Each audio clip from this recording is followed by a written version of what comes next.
자, 스토킹 범죄 왜 위험할까요?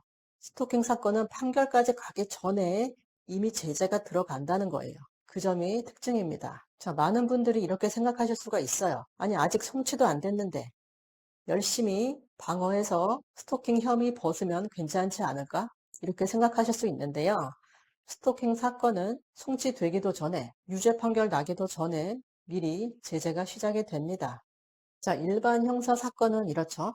수사, 기소, 공판, 처벌. 이렇게 순서가 있어요. 자, 수사해서 기소하고 공판, 재판 넘어가서 처벌하는 이런 순서가 있죠.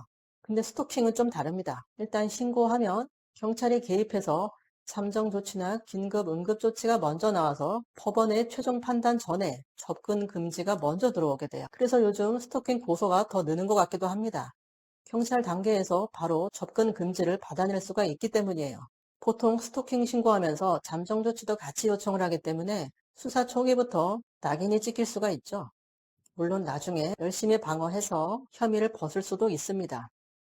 하지만 내가 미처 혐의를 다 벗기도 전에 접근 금지 등의 잠정 조치가 가능한 게 스토킹이고, 접근 금지를 위반하면 잠정 조치나 긴급 조치 불이행죄가 또 추가돼서 그 범죄가 상상적 경합으로 기소가 될 수가 있다는 거예요. 자, 스토킹 처벌법상 잠정 조치 4가지예요. 자, 주거에 접근하는 거 금지, 정보통신망 통해서 접근하는 거 금지, 위치 추적 장치 부착, 유치장 유치, 이렇게 4가지입니다. 자, 이런 잠정 조치는 법원의 유죄 판단이 없어도 선제적으로 적용될 수 있습니다.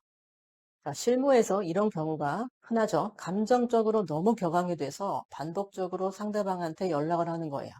그럼 상대방이 스토킹으로 신고하겠죠? 그럼 접근 금지가 돼요. 자, 문제는 그 다음인데요. 이 상태에서 잠잠해지죠. 양쪽이 다. 그럼 연락 한 번 정도는 괜찮겠지 하고 한 번 더 연락해요. 그럼 어떻게 되겠죠? 잠정 조치 위반이 되겠죠. 잠정 조치 불이행죄 추가돼요. 자, 스토킹 범죄 플러스 잠정 조치 불이행죄 같이 기소되죠. 그리고 만약에 재발할 우려가 높다, 행위 정도도 심하다, 수사 단계에서 유치장에 한 달간 유치될 수도 있습니다. 잠정 조치 사후로. 자, 스토킹 피해 의사들이 하는 치명적인 실수가 뭐죠? 합의하면 잘 끝나겠지. 한 번은 괜찮겠지. 상대가 더 잘못했다. 근데 현실은 어떻죠? 반의사 불벌죄가 아니라서 합의해도 처벌되고요. 횟수가 적어도 범죄 성립할 수 있고요. 상대방이 먼저 한 잘못은 큰 고려 대상이 안 됩니다. 자, 특히 위험하고 실무상 많이 문제되는 케이스. 부정행위 관련해서 감정이 극도로 격앙되죠. 또는 이별한 이후에 상대방한테 집착하면서 계속 연락하는 거예요. 또는 상간녀들 괴롭히려고 계속 연락하는 경우. 거기다가 온라인상으로도 접촉을 병행하는 경우. 상대방이 차단하면 우회해서 접근하는 경우. 이런 구조면 거의 필연적으로 접근 금지 잠정 조치 가는 거예요. 그래서 이 시점에서 중요한 건 억울함을 호소하는 게 아니에요. 이미 수사기관에서는 위험한 인물로 평가하고 있을 겁니다. 자, 자기 감정에만 매몰돼서 진술하면 어떻게 될까요? 빠져나오기가 더 어려워져요. 자, 스토킹 사건이 위험한 이유는 뭐다? 처벌보다 먼저 통제가 들어오는 사건이다라는 거예요. 그리고 대부분 그 통제를 무시하다가 무너져요.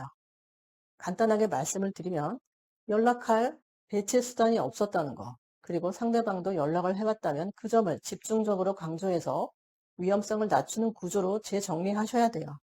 지속성이나 반복성을 끊어주고 추가적인 접촉 가능성은 스스로 완전히 차단을 해야 됩니다. 같은 사건도 어떤 구조로 정리되느냐에 따라서 결과가 완전히 달라집니다.